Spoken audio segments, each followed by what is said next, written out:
Warning, censorship. Warning, censorship. Warning, censorship. Glen, we're here in Innisfail. You were, up until yesterday, a town councillor here in Innisfail, and I'm kind of proud and excited to be the first person in the media to really speak to you about why you resigned from town council here. Yeah, I resigned because I stand behind small business, and I don't expect anybody to do anything illegal, and the problem here is that we have to choose between survival and illegal. And I'm not the one that broke the law, but the rest of council felt like that I was supporting someone to break the law. But that's not the case. I was simply supporting a business to open, and I do support that, and I'll stand behind that 100%. I feel that government is broken right now. We have government that can't speak for the people. If you say anything, then you're chastised and bullied, and if you don't conform to everything that's being said, then you end up being forced out of a council. And we've had a great council for the most part. We've done a lot of great things for this town, and we've done a lot of great work. But it's unfortunate that we've had some social economic issues that have come up over the last year, with Black Lives Matter rally and the pandemic and all this stuff that's come up. And I posed the question last night that how come it's okay for the rest of council to support a Black Lives Matter rally and break all the rules and all the regulations that Alberta Health set out there, yet all I did was put a post on Facebook saying that I support a small business opening, and I'm supposedly breaking the code of conduct. I don't understand it. If a government can't speak out for the people, then that's where the problem lies. And I won't be involved in a council that doesn't support small business. If they say they support this small business, then why didn't they get behind what I was saying? Make a phone call and say, Glenn, we need to get together. We need to write a letter to the premier to move in a different direction. But no, they would rather go directly to the paper and start claiming that there's a code of conduct, and that's not leadership. That's not the way problem solving is completed. And I feel like we've been divided as a council since the beginning of this pandemic, and I'd like to be the leader to get this council back on target. And we're hearing other municipalities speaking out, like for example Edson. Their mayor has said that it is time to start reopening the economy, and their council is sort of standing together. But here in Innisfail, which seems strange to me, because Innisfail is a very conservative place, and I think when you ran initially on council, it was on like a pro small business platform. Why the heck is what's going on with the Innisfail Town Council? Yeah, I don't understand it. I do get that we need to work cohesively and we have to follow code of conduct. I get that, but if we can't support and say publicly that we support small businesses opening when it's a matter of survival, then we've got a problem with government. And I don't understand where the disconnect comes with not getting behind opening up a small business. And I know they all support that they want to have small business open. So why not jump on board with somebody that's taken the initiative to help support the small business? I realize that we don't want to condone illegal actions. I get that, but we're not. We're just supporting a business. They're making the choice on their own to do that. To support somebody is not illegal, to have a livelihood. So I know it's fine lines, but I'm going to stand behind small business any day of the week. And come October, the election will decide. I'm going to continue to run for mayor, and if the rest of the town sees my conviction and sees that I care about this community and that I will fight for you and I'll fight for oil and gas, and I am a fighter, then that'll be determined.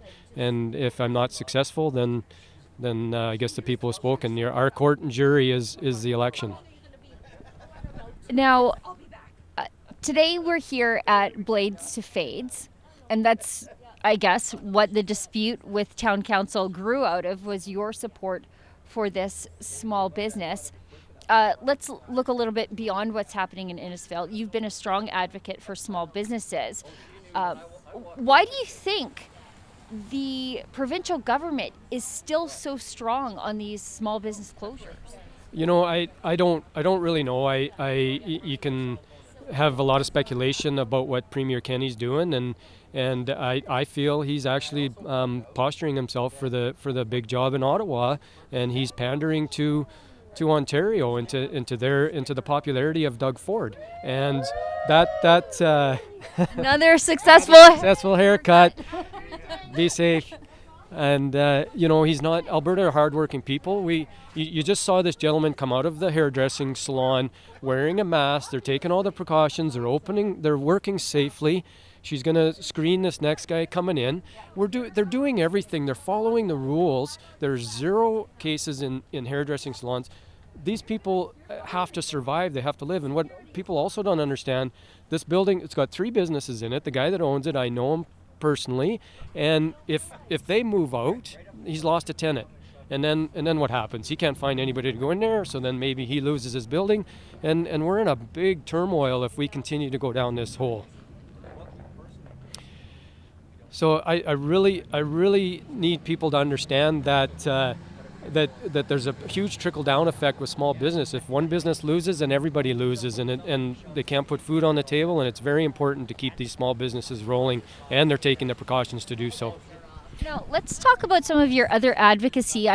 You first came on my radar with the United We Roll convoy and the convoys that you planned all across Alberta and then all the way to Ottawa.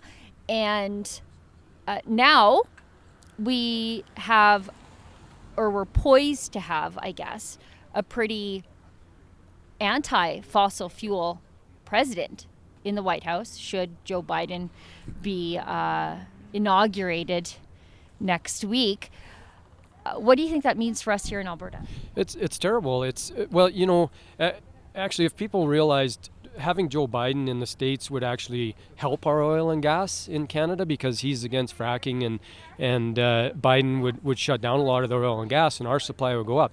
But we need to look at this as a holistic thing, and as long as we have Prime Minister Trudeau in power, that doesn't matter, because he's continuing to stifle our economy and our oil and gas, and pandering to the Paris Agreement when we're the most environmentally friendly country with our oil exploration and our oil production in the world. We don't need to be worrying about it. We need to be leading by example and showing other countries that we are the best, and getting our oil reserves, which is the 3rd largest oil reserve in the world, back to work. We still, to this day, we still spend $50 million a day on foreign oil. And we did the convoy in February 2019, and nothing's changed. In fact, it's got worse. And what Premier Kenny came on board to try and get business back into Alberta, and there's been nothing. We've in fact lost more business. So what's happening? Why are we losing our natural resources, when the only thing that's going to happen is if we shut down Alberta Oil, is we're just going to continue to buy that $50 million a day is going to go to $60 million a day, $100 million a day of foreign oil, because the world production of oil is going up. So we have to get it from somewhere. It just makes, I don't know why this makes so much sense to people that understand business, but that other people can't see it. It's oil is not going anywhere. As you were talking about the convoy, it just occurred to me, Justin Trudeau, not just Justin Trudeau, but not a single Liberal MP came out to meet with you guys when you drove all the way from Alberta to Ottawa, and yet they came out and knelt with Black Lives Matter in the middle of a pandemic. Yeah, the hypocrisy just does not make sense on the left, and exactly, he came out to support Black Lives Matter, and the organization is the money is funded by the Democrat Party in the States, and it's a problem. But they won't come out and support hardworking oil and gas, and I kind of see the same hypocrisy with the council, as they supported a Black Lives Matter rally in town here, but they don't seem to support a small town business. And I don't understand. It's definitely been some division. There's left and right division, and we need a middle ground here, and we need to figure out who the problem is and start fixing the problem. You know, I think that middle ground is pro-Canada. You know, it should be pro-Canada, not people who think that Canada's a terrible racist place. And I think it was the same thing here in Innisfail. When Black Lives Matter from Calgary invaded your small town, you had a town council that sided with, I guess, out of area interlopers who called your community racist. And you had people on your own town council who agreed with that. And I thought that was terrible, because I don't think you want leadership who are not proud of their community. Exactly. I'm proud of our community. We can always learn from racism. We can always grow. There's never a question with that. We developed a new policy on town, which I was actually surprised that we didn't have. My small business, I've got a racism policy, so we developed that. But I don't understand how they can shame. In fact, some councillors went on the radio and stated that they were ashamed of Innisfail. Well, how can you be proud of your community when you actually say that you're ashamed of them? And I don't think we have a racist community. Again, do we need to learn? Yes, but we don't need to be told that we're racist. We're an accepting a community. Now, you've decided to run for mayor. You've alluded to that. What are some of the key things that you want to focus on when you are running as mayor? Well, I'm gonna continue to obviously be an advocate for small business. What we really need to look at is the way we govern and the way, that if we have an issue, that we should be able to speak out for it, and our elections will decide whether people support that or not. And I will also continue working with the user groups, the minor hockeys, the minor balls, and all the people in town, that they're the ones that know the town. I'm not the expert. I rely on them because they're involved in it to tell me what they think the town should look like. We need to stop thinking that we're the experts on all of these issues and start listening to the town. Stop spending enormous amount of money on studies and just listen to the town people about what's going on. What's next for United We Roll? What's next for small businesses here in Central Alberta? Well, we're going to see, they've done now 4 successful haircuts here. So, you know what? It looks to me like things are rolling along. They're open. I don't know if they'll get fined or if they're just going to be opened up. But if anybody else wants our support to rally some troops to get them open and rolling, then I'll do that. Whether it's in Innisfail, Red Deer, anywhere in Alberta, we'll get out there and we'll help get these businesses open that are following the regulations and can open safely. If they can do it, then we need to get it open. I believe all businesses should be open at a certain point, and that time is right now. Yeah, no, I agree. If you can take your dog for a haircut, certainly you can take your husband for one too. Right, yeah, exactly. And we all realize that we can't overwhelm the hospitals, but the point is, this is not what's overwhelming the hospitals. And if political staffers can travel freely, which they should be able to do, they should. The problem shouldn't be them traveling. The problem is that they don't see that everybody else can do things safely as well. Glen, you're shivering, I'm shivering. Thanks so much for talking to me, and I wish you the best of luck in your mayoral campaign. I don't know who else is running, but personally, I think you're the best guy for the job. Well, thank you. I appreciate it, and I do appreciate Rebel Media, and I know they tend to get a bad rap, but you know what? I'll stand behind it.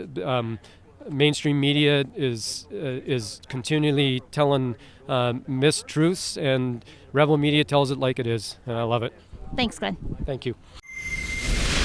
That's an excerpt from my weekly Wednesday night show, The Gun Show. Now, normally the full show is sitting behind a paywall, but we thought you'd like this clip. Now, on my show, I talk to interesting newsmakers, thinkers, and doers that are normally ignored, maligned, or completely attacked by the mainstream media. If you'd like to get access to my show, as well as other great TV-style shows too, like Ezra's Nightly, Ezra Levant Show, and David Menzies' Friday night show, Rebel Roundup, just go to rebelnews.com/subscribe.